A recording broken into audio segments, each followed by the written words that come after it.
You're at another gathering. Someone asks how work is going. You answer, they nod. The conversation dies.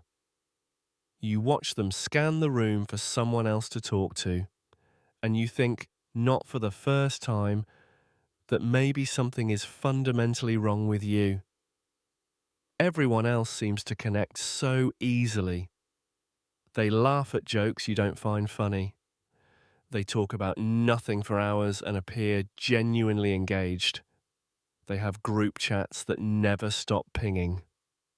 Weekend plans that stretch months ahead. A network of people who remember their birthday, who check in, who care. And you have silence. Not the comfortable kind, the kind that makes people ask questions. Why are you always alone? Don't you get bored? You should really try to be more social. As if your solitude is a problem that needs solving. As if being comfortable without constant company is a disease requiring treatment. But Carl Jung discovered something that changes everything. Highly intelligent people don't lack friends because they're broken. They have few friends because their brain requires something most people cannot provide. And once you understand what that is, once you see why your intelligence naturally leads to solitude, you stop wondering if there's something wrong with you. Because there isn't. Throughout history, this pattern repeats endlessly. Jung himself had very few close friends, spent years working in isolation at his tower in Bollingen. Isaac Newton died with almost no personal relationships. Emily Dickinson barely left her house, wrote revolutionary poetry in complete solitude. Nikola Tesla avoided social gatherings entirely, called human connection a distraction from real work. The brightest minds don't collect friends, they collect solitude. But why? What is it about intelligence that makes friendship so rare? Jung observed that loneliness does not come from having no people around you, but from being unable to communicate the things that seem important to you. And here's the first truth about why you have no friends. You've outgrown small talk. And most friendships run on small talk. Think about what happens at most social gatherings. How's work? Good. Busy. You? Same. Weather's been crazy, right? Yeah. So crazy. 5 minutes of this and you want to leave. Not because you're rude, but because your brain is screaming that this is meaningless. This is wasting the only life you have. You try to go deeper, ask a real question, share an actual thought. And watch what happens. Awkward silence, confused looks, quick subject change back to safe territory. So, did you see the game? They're not being malicious, they're just operating at a different frequency. Small talk is comfortable for them. It's social lubricant, connection without risk. But for you, it's torture. Because intelligent people think in systems, patterns, meanings. Their brain naturally asks why, how, what does this connect to? What does this mean? Small talk has no answers to these questions. It exists purely for social bonding, for filling silence, for maintaining surface-level connection. And your brain rejects it like a bad transplant. I want to pause here. Because if this resonates with you, if you've ever felt this exact exhaustion in social situations, you're not watching this by accident. You're here because something in you recognizes this truth. And I wonder, will you let this moment pass like all the others? Or will you take 30 seconds to acknowledge that what you're hearing matters? Subscribe. Not because I need you to, because you need this voice speaking what you've always felt but never heard validated. Watch someone try to connect at a typical party. She asks about jobs, weekends, plans. Everyone answers. Everyone is polite. But 30 minutes in, you see it in her eyes. Complete cognitive exhaustion, not from the party itself, from the constant suppression of every interesting thought trying to surface. She wants to talk about the book she's reading, the pattern she's noticed, the question she's been wrestling with. But she knows from years of experience that bringing that up would kill the vibe. So she performs, laughs at the right moments, nods at the right times, and leaves feeling more alone than if she'd stayed home.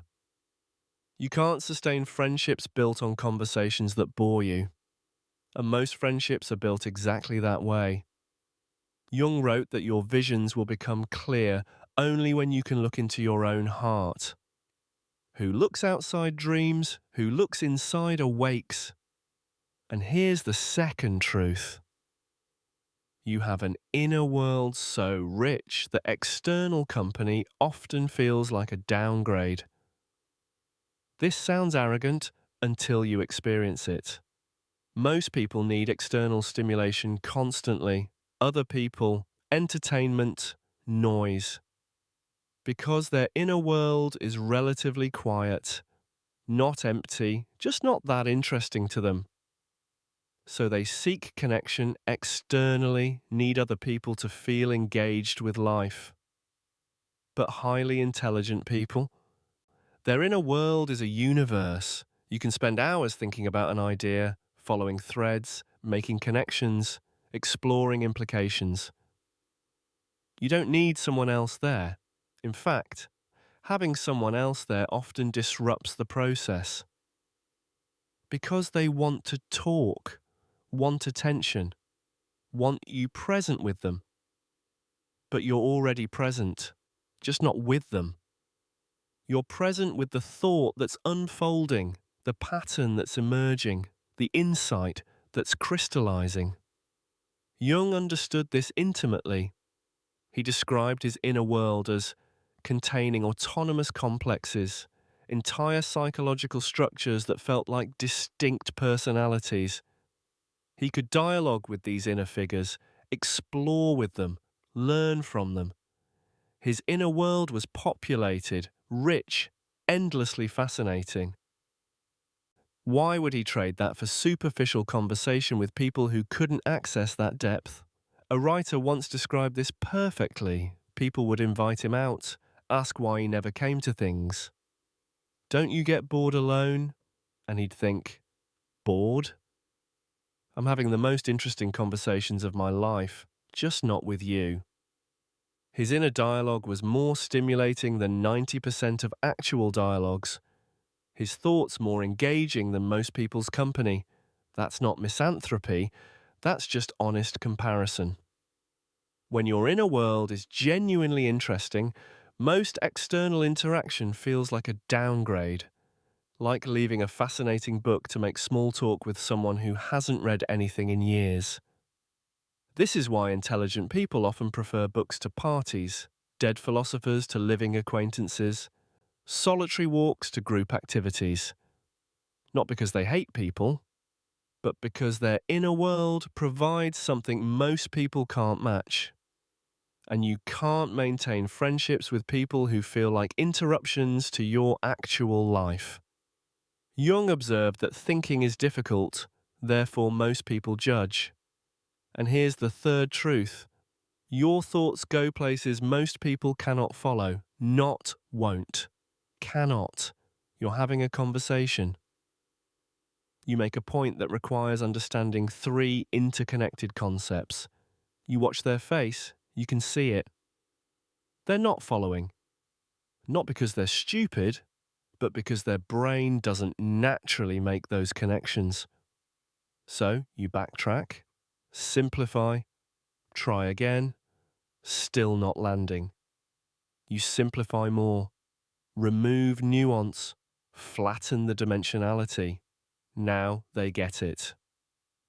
But what they're getting is a shadow of what you actually meant, and this happens constantly. Every deep thought you have requires translation. Every complex idea needs dumbing down. Every multi-layered observation gets compressed into something digestible. And in that compression, you lose what made the thought interesting to you. Jung experienced this his entire career. His ideas about the collective unconscious, synchronicity, archetypes, they were too complex for most of his contemporaries. They'd misunderstand, simplify incorrectly, or dismiss it as mystical nonsense because they couldn't reach the level of abstraction where his ideas existed. So, he stopped trying to explain, wrote for posterity instead of peers, accepted that most people would never understand what he was actually saying. This is exhausting for intelligent people because friendship requires mutual understanding, and when you constantly have to translate, dumb down, compress yourself, that's not understanding, that's performance. A mathematician once described this. She could explain her work, she was good at it, but explaining it to non-mathematicians was like describing colour to someone who only sees black and white.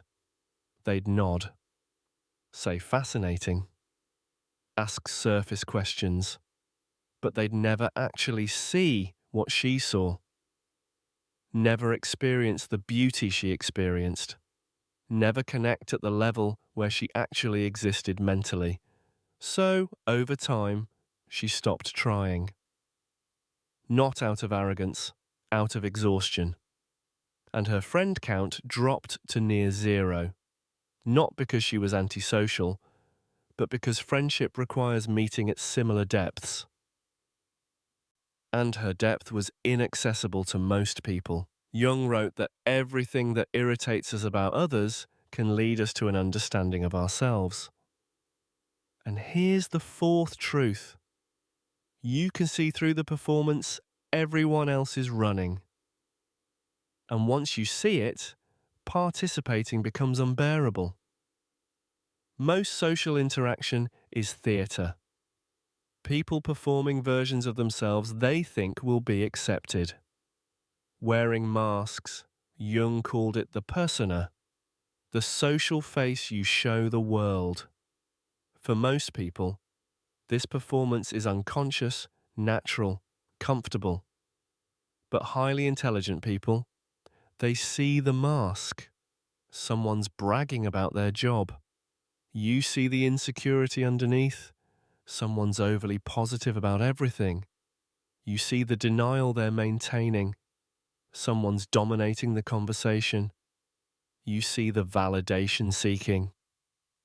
You're not trying to psychoanalyze people. You just notice patterns automatically. And once you notice, you can't unsee. So, you're at a gathering. Everyone's performing. Laughing too hard at mediocre jokes. Agreeing too enthusiastically with banal observations. Performing interest in topics they don't actually care about. And you think, this is so fake. Why are we doing this? But you can't say that because calling out the performance violates the social contract. Everyone's agreed to pretend the masks are real, and you're supposed to pretend too. But you can't. Not anymore. Because your brain keeps showing you the gap between what people say and what they mean. Between who they're performing and who they actually are. Between the connection they're claiming and the superficiality that's actually happening. Jung called this seeing through the persona. It's a stage of psychological development. You become aware that everyone, including you, is performing. And that awareness makes authentic connection nearly impossible.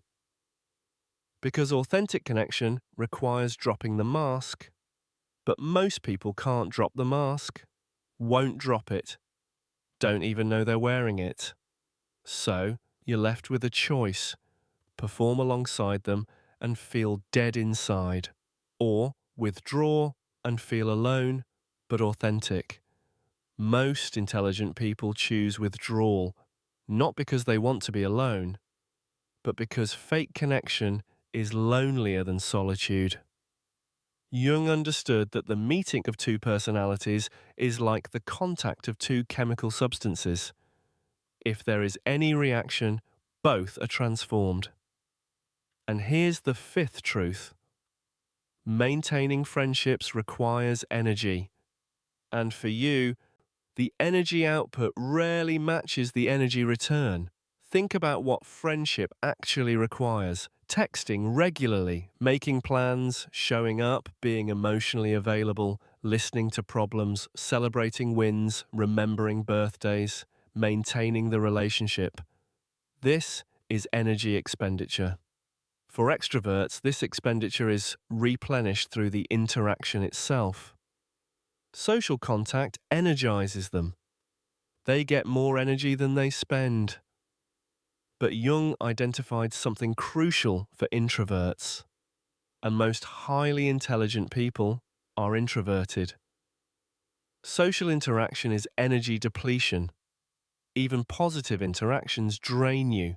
You spend energy translating your thoughts, energy performing normalcy, energy suppressing complex observations, energy maintaining the persona, energy being present when your mind wants to wander. And at the end of the interaction, you're exhausted, not because it was bad, but because it cost more than it returned. Now multiply that across multiple friendships. Each friend expecting regular contact. Each relationship requiring maintenance. You're running an energy deficit, spending more than you're generating, and eventually you can't sustain it. So, friendships lapse, not because you don't care, but because the energy math doesn't work. Someone once tried to explain this to a friend. I need 3 days alone to recover from 1 day socializing. The friend was hurt. You don't enjoy spending time with me? I do. But I need solitude more than I need companionship. The friend couldn't understand because their wiring was different. They generated energy from connection. She depleted energy through it. Same activity. Opposite metabolic effect.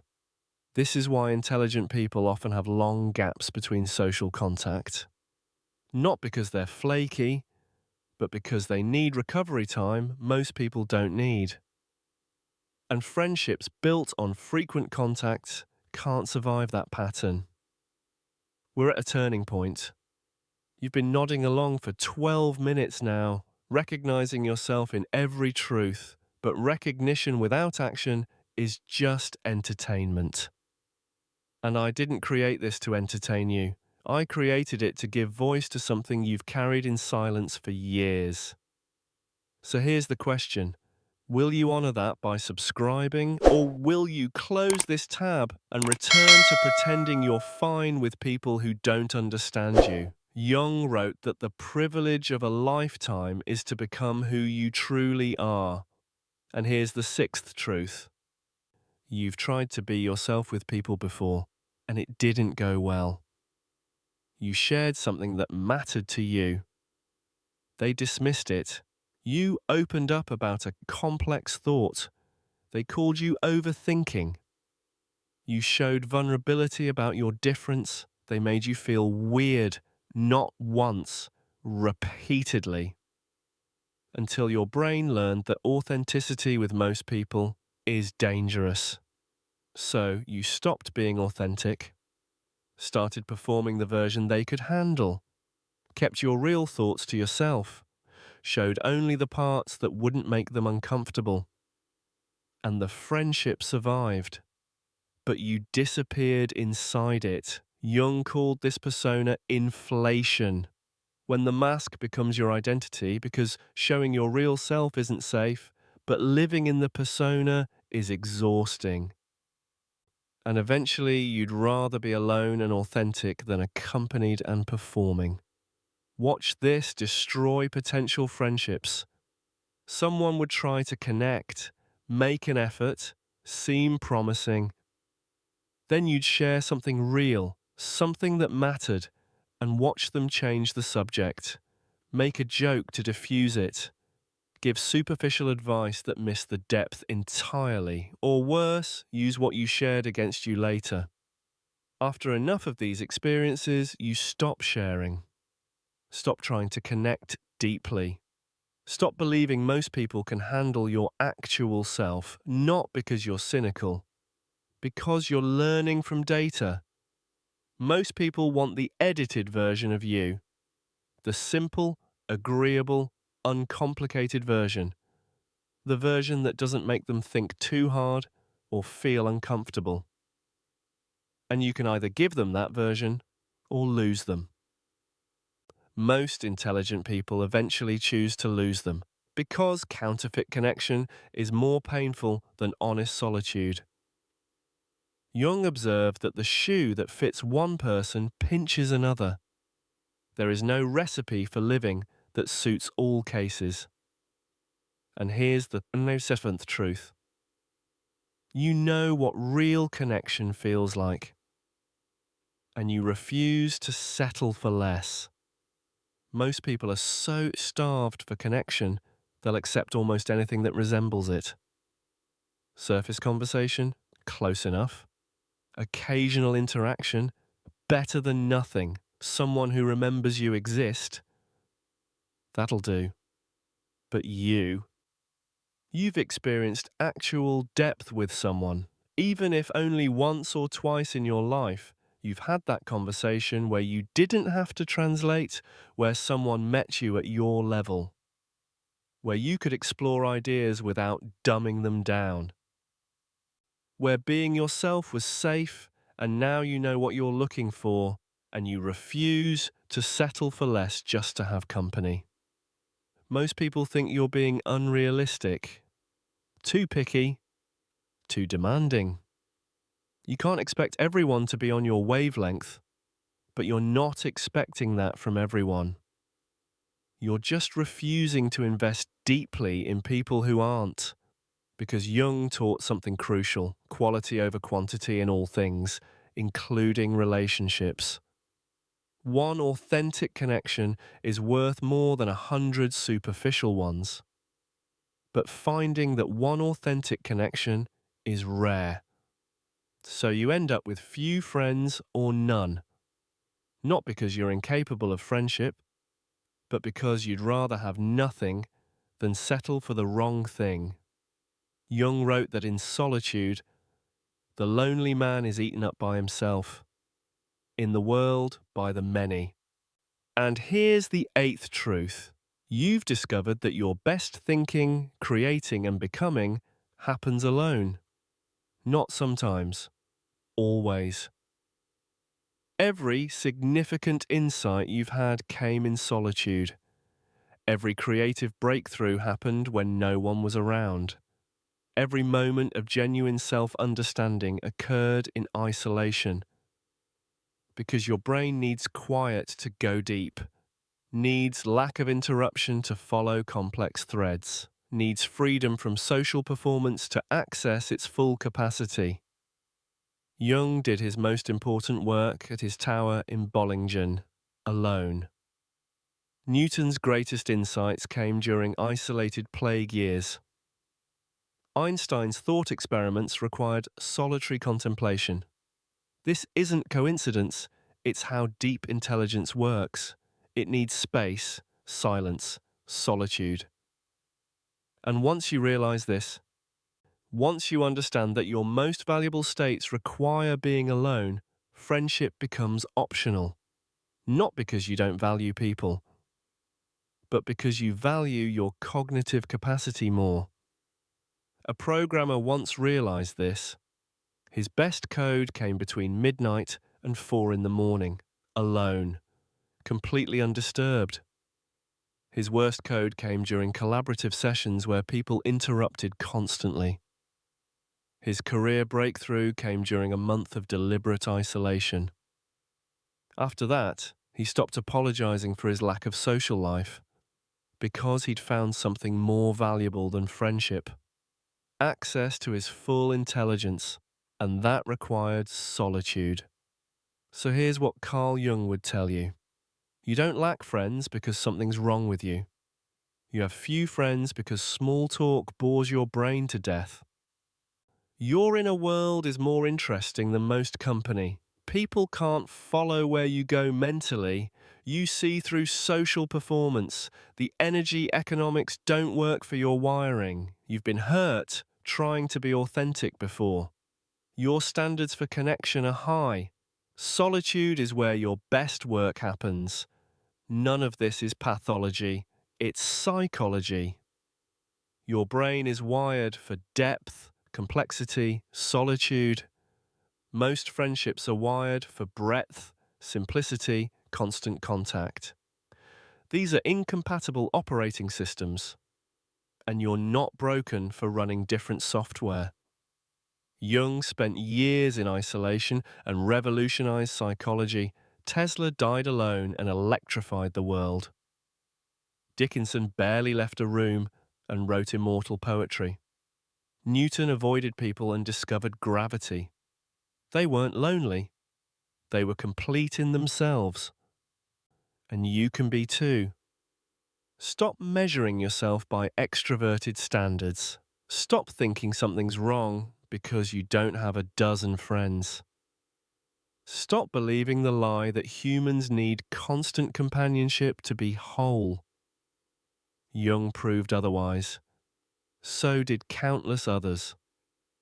You don't need more friends. You need acceptance that you're wired differently. That your few deep connections, if any, are enough. That your rich inner life is not a substitute for the real thing. It is the real thing. That solitude isn't loneliness. It's your natural habitat. You're not antisocial. You're selectively social. You're not incapable of connection. You're incapable of settling for shallow connection. You're not broken. You're just wired for a kind of friendship that's incredibly rare. And until you find it, if you ever do, you're better off alone. Because Jung's ultimate truth is this: the loneliest you'll ever be is surrounded by people who don't see you. The most complete you'll ever be is alone with yourself. Finally, being who you actually are. This isn't sad. This is liberation. From performing. From translating. From pretending. From believing you need what others need just because they need it. You don't. Your few friends or no friends aren't a deficit.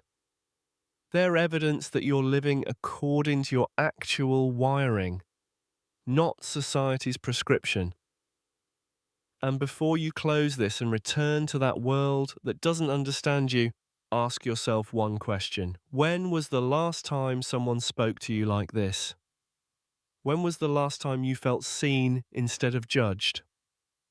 If the answer is never or rarely, then maybe you owe it to yourself to subscribe. Not for me.